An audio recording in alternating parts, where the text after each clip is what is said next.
Assalamualaikum warahmatullahi wabarakatuh. Hai semua, apakah kalian sudah tahu tentang sistem pendidikan nasional di Indonesia? Kita semua tahu, pendidikan adalah pilar penting dalam membentuk masa depan bangsa. Namun kenyataannya masih banyak tantangan yang dihadapi dalam penerapannya loh. Salah satu masalah yang sering kita dengar adalah kesenjangan kualitas pendidikan antara daerah perkotaan dan pedesaan. Fakta menunjukkan bahwa akses ke fasilitas pendidikan yang layak masih terbatas di berbagai daerah. Banyak anak-anak pelosok negeri yang kesulitan mendapatkan pendidikan yang memadai, baik dari segi fasilitas, tenaga, maupun pembelajaran. Lalu, bagaimana sih solusi dari masalah ini? Sistem pendidikan nasional di Indonesia sebenarnya telah dirancang untuk mengatasi berbagai tantangan tersebut, termasuk dengan adanya kebijakan seperti program wajib belajar 12 tahun dan bantuan operasional sekolah.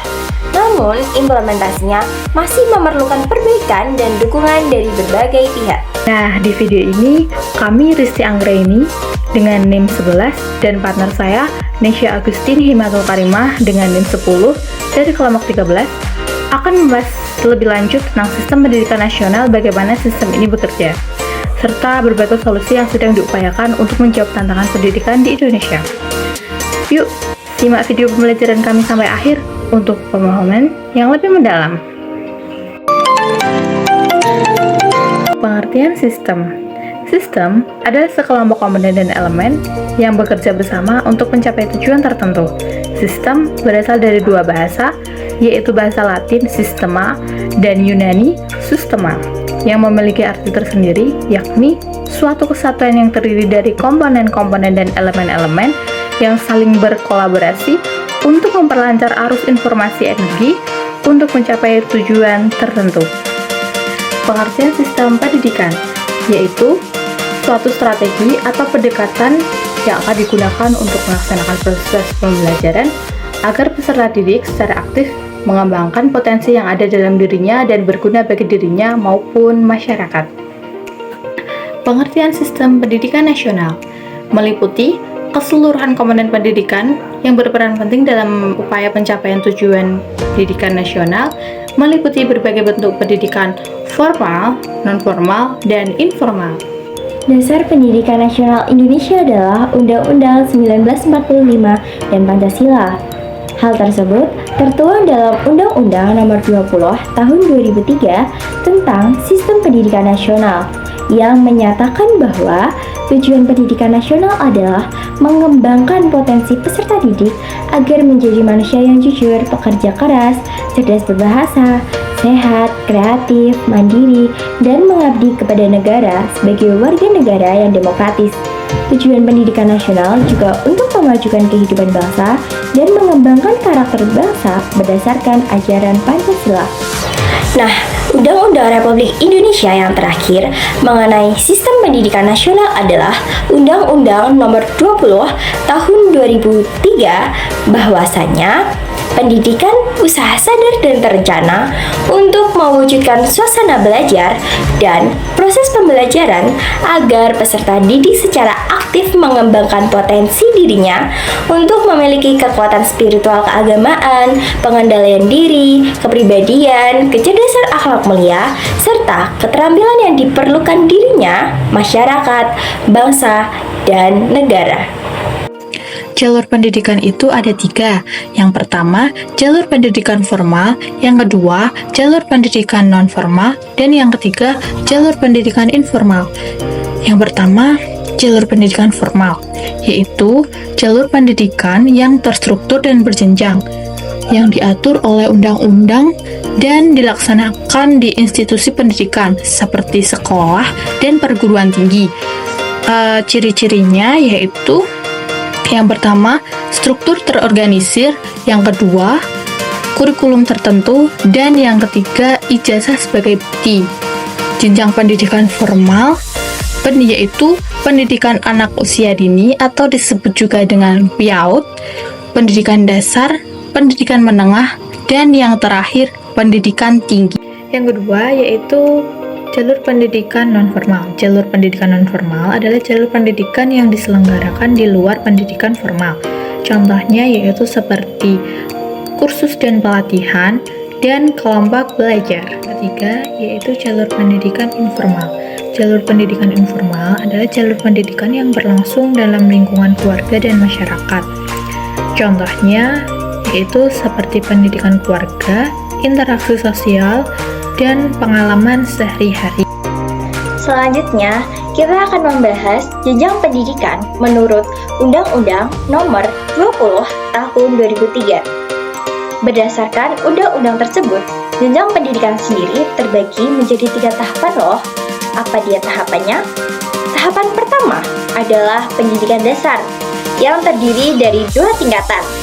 Tingkatan pertama, yakni adalah sekolah dasar atau kita biasa mengenalnya dengan sebutan SD. Umumnya diikuti oleh siswa berusia 6-12 tahun dengan masa pendidikan selama 6 tahun. Lalu tingkatan kedua, yakni adalah sekolah menengah pertama atau yang biasa kita kenal dengan sebutan SMP. Nah, diikuti oleh siswa berusia 12-15 tahun dengan masa pendidikan selama 3 tahun. Dengan demikian, pendidikan dasar berlangsung selama total 9 tahun. Tahapan yang kedua yakni adalah pendidikan menengah. Setelah lulus dari SMP, teman-teman bisa memilih 2 jalur, yaitu SMA atau SMK. SMA atau sekolah menengah atas adalah sekolah yang mempelajari pelajaran umum. Masa belajarnya juga berkisaran 3 tahun untuk siswa usia 15-18 tahun. Sedangkan SMK atau sekolah menengah kejuruan juga berlangsung selama 3 tahun. Tapi di sini teman-teman akan belajar keterampilan khusus. Contohnya nih, seperti tata boga, teknik mesin, atau multimedia. Tahapan yang ketiga atau tahapan yang terakhir, yakni adalah pendidikan tinggi. Setelah SMA atau SMK, teman-teman bisa lanjut ke pendidikan tinggi. Ada beberapa jenjang di sini. Yang pertama, yakni adalah diploma. Program ini berlangsung 2-3 tahun dan cocok untuk yang ingin langsung bekerja karena banyak belajar praktik. Lalu yang kedua, yakni adalah sarjana atau S1. Ini adalah gelar pertama di perguruan tinggi, biasanya ditempuh selama 4 tahun. Lalu yang ketiga, yakni adalah magister atau S2. Gelar ini bisa diambil setelah lulus S1 dan membutuhkan waktu 1-2 tahun. Lalu yang keempat, yakni adalah doktor atau S3. Ini adalah jenjang tertinggi, biasanya membutuhkan waktu 3-5 tahun setelah S2. Selanjutnya ada jenis-jenis pendidikan. Yang pertama yaitu pendidikan umum.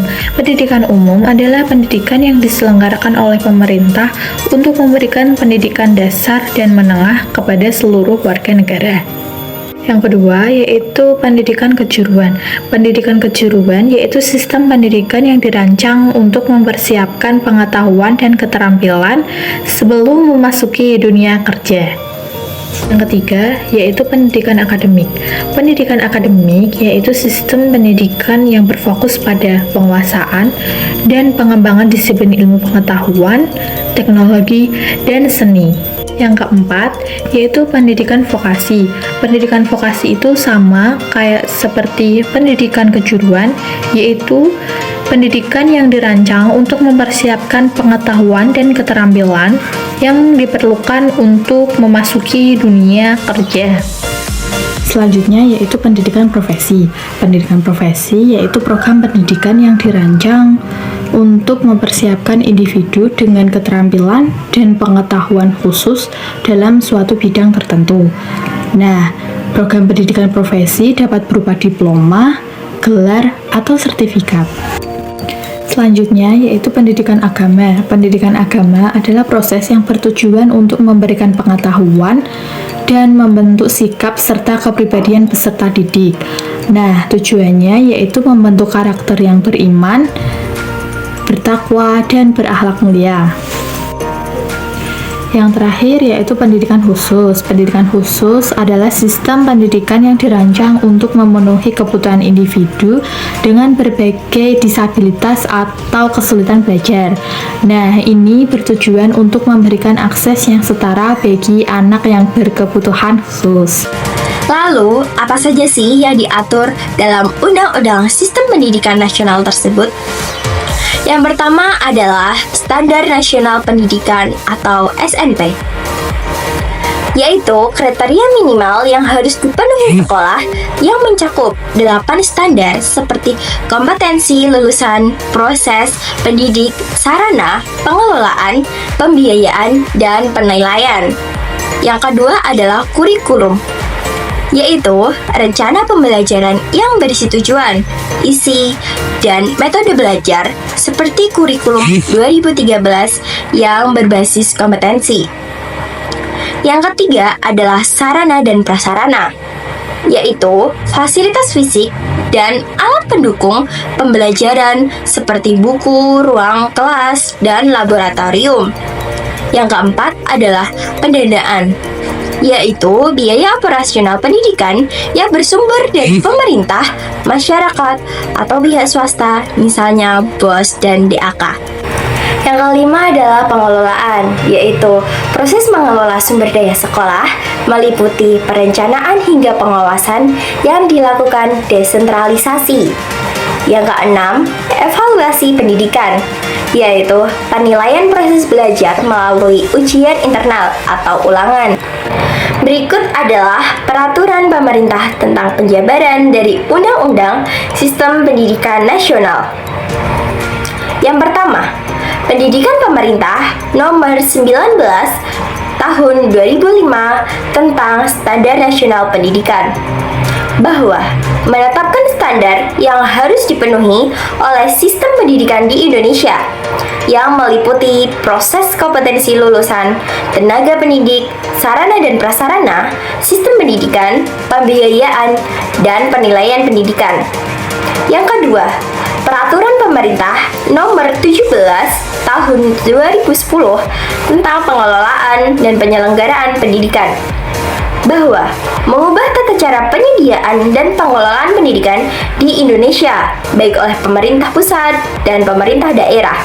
Yang ketiga, Peraturan Pemerintah Nomor 66 Tahun 2010 tentang perubahan atas Peraturan Pemerintah Nomor 17 Tahun 2010 tentang pengelolaan dan penyelenggaraan pendidikan, bahwa PP ini membahas beberapa dari masalah yang diangkat dalam Nomor 17 Tahun 2010 dengan penekanan pada administrasi dan reformasi administrasi dan pendidikan. Yang keempat, Peraturan Pemerintah Nomor 57 Tahun 2021 tentang Standar Nasional Pendidikan, mengganti PP Nomor 19 Tahun 2005. PP ini bertujuan untuk meningkatkan dan menyelaraskan standar pendidikan nasional dengan kondisi terkini dan tujuan pendidikan yang lebih ambisius di Indonesia. Semua peraturan ini dimaksudkan untuk pelaksanaan Undang-Undang Nomor 20 Tahun 2003 tentang Sistem Pendidikan Nasional agar tujuan pendidikan dapat tercapai secara efektif. Semua peraturan-peraturan ini dimaksudkan untuk pelaksanaan Undang-Undang Nomor 20 Tahun 2003 tentang Sistem Pendidikan Nasional agar tujuan pendidikan dapat tercapai secara efektif dan efisien di mana sesuai dengan asas yang terdapat dalam Pancasila dan Undang-Undang 1945. Peraturan Menteri Pendidikan Kebudayaan, Riset, dan Teknologi Nomor 56 Tahun 2002 mengatur penerapan kurikulum Merdeka Nasional yang memberikan fleksibilitas kepada sekolah dalam mengelola pembelajaran melalui kebijakan ini. Sekolah diberi kebebasan untuk memilih dan menerapkan kurikulum yang paling sesuai dengan kebutuhan dan karakteristik peserta didiknya. Kurikulum Merdeka bertujuan untuk mengembangkan potensi peserta didik secara maksimal dengan pendekatan yang lebih personal dan relevan.